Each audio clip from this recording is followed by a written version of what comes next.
శ్రీశైలం యాదవ్‌కు సంబంధించి bind over విషయం గానివ్వండి, అది బీజేపీకి ఏమన్నా కలిసొస్తదని అనుకుంటున్నారా? వాళ్ళ బైండ్ ఓవర్‌లో వాళ్ళ క్రిమినల్ కేసెస్‌లో మాకు కలిసొచ్చే విషయం కాదు. అది ప్రజలు గమనించాలి. ప్రజలు ఆలోచించాలి. మీకు క్యాండిడేట్ బైండ్ ఓవర్ క్యాండిడేట్ కావాలా? లేకుంటే ప్రజల మధ్యన ఉండి ప్రజల కోసం పోరాడే క్యాండిడేట్ కావాలా? చివరిగా ఏం చెప్తారు ఈరోజు కార్పొరేట్ బాంబింగ్ పేరుతో మీరు ఏం చెప్పదలుచుకున్నారు ఒకేసారి?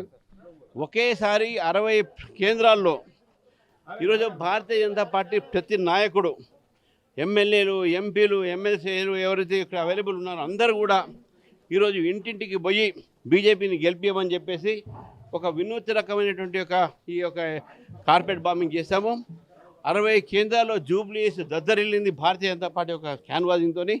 డెఫినెట్గా ఇది మంచి సంకేతం మాకు ఇస్తున్నారు ప్రజలు కూడా అని చెప్పి భావిస్తూ ఉన్నాం. కొంతమంది నేతలు ఇంకా పాల్గొనట్లేదు ప్రచారంలో, అరవింద్ కానీ ఇతర నేతలు, వాళ్ళకి ఏం చెప్తారు? అసలు మీ మీద విమర్శలు కూడా వస్తున్నాయి, సమైక్యంగా ముందుకెళ్ళట్లేదు.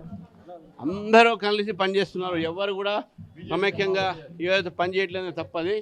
ఈరోజు ఉన్నటువంటి పరిస్థితిలో మాకు అందరూ కూడా నాయకులు పనిచేస్తున్నారు. ఇప్పుడే అరవింద్ గారు మాట్లాడాను, వారు నిజామాబాద్లో సర్దార్ పటేల్ 150 ఇయర్స్ మీద ప్రెస్ కాన్ఫరెన్స్ ఉన్నారు కాబట్టి రాలేకపోయారు.